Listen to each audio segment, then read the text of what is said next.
नमस्कार बच्चों, हमारे YouTube चैनल में आप सभी का स्वागत वंदन अभिनंदन है।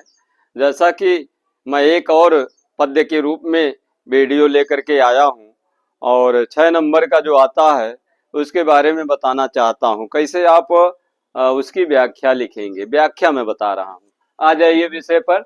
जैसे कि देखिए, निर्गुण कौन देश कौ वासी, मधुकर कई समुझाए सौहदे बूझत साँच न हासी। निर्गुण का मतलब होता है निराकार। कौन मतलब किस। देश कौ का मतलब होता है देश के। वासी का मतलब होता है रहने वाले हैं। अर्थात यह प्रसंग उस समय का है जब सेकंड जी ब्रज से मथुरा चले गए हैं और काफी दिनों के बाद राज्य कार्य हेतु मथुरा गए हुए हैं। और जब वह ब्रज नहीं आते हैं तो गोपियां सेकंड के बगैर रह नहीं पाती है, क्योंकि सेकंड जी से बहुत ज्यादा लगाव गोपियां रखती हैं।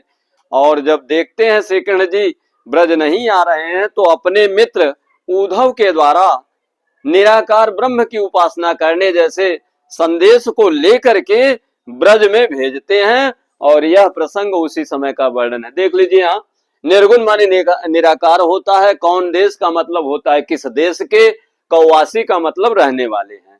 अर्थात गोपियां जब गोपियों के समक्ष उद्धव जी जब पहुंचते हैं तो उस निराकार ब्रह्म के संदेश को गोपियों से सुनाना चाहते हैं। तो वह गोपियां उद्धव जी को सौंह दे का मतलब होता है कसम दे करके, शपथ दे करके, और समझाए का मतलब समझा करके, मधुकर कही का मतलब होता है उद्धव जी से कहना चाहती हैं।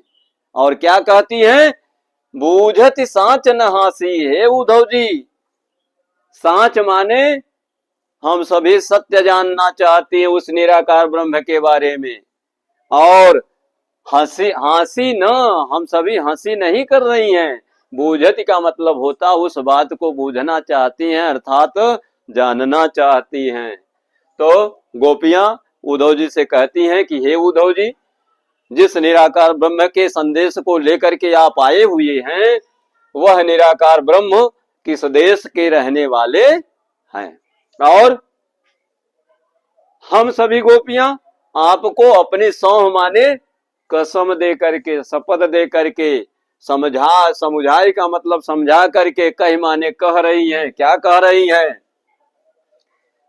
कि आप उस निराकार ब्रह्म के सत्य को बताएं, हंसी न करें। हम सभी हंसी नहीं कर रहे हैं बल्कि उस सत्य को जानना चाहती हैं जिस निराकार ब्रह्म के संदेश को लेकर के आप आए हुए हैं। और को है का मतलब होता है किस देश के हैं। जनक कौन है, अर्थात उस निराकार ब्रह्म के पिता कौन है। जनक का मतलब होता है पिता कौन है।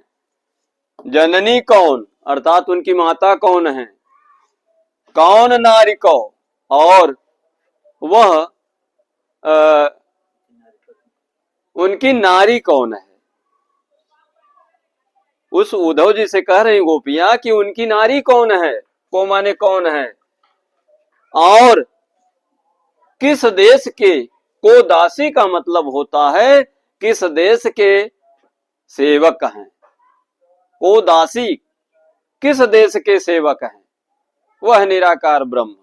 और कैसो वरन, किस तरीके का उस निराकार ब्रह्म का वेशभूषा है।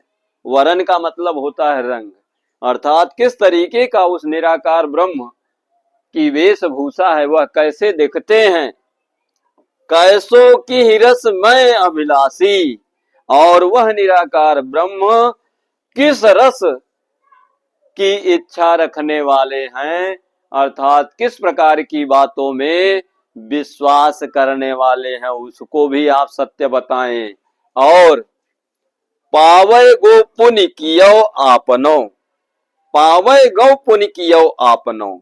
यदि हे उद्धव जी, आपनो का मतलब होता है अपने द्वारा दोबारा किए हुए प्रतिफल, माने यदि आप झूठी बात बोल देते हैं, सत्य नहीं हम सभी से बताते हैं, तो उसका जो प्रतिफल है, उसका जो फल है,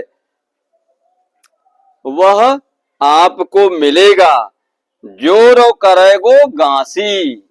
यदि आप उस सत्य को नहीं बताना चाहते हैं, गांसी का मतलब उस सत्य को नहीं बताना चाहते हैं, तो उसका जो फल है आपको जरूर प्राप्त होगा।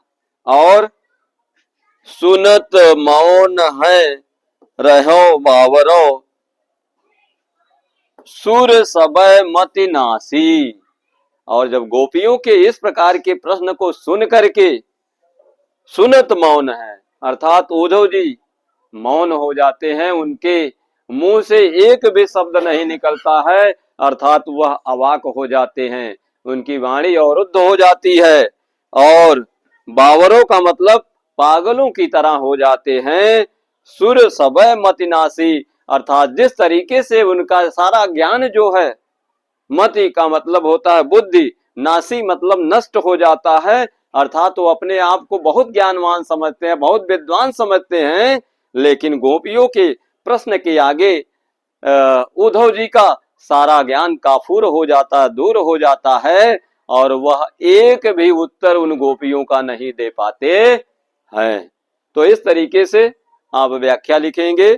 और यह जो पद्यांश है कई बार यूपी बोर्ड परीक्षा में पूछा गया है, तो इसको अच्छे तरीके से देख लीजिएगा। और इसके पहले भी एक और वीडियो हमने जारी किया, वह भी कई बार आया है, तो आप इसको देख लेंगे तो जरूर आपका फायदा जरूर होगा और 6 नंबर के भागीदार आप जरूर बनेंगे। जय हिंद, जय भारत।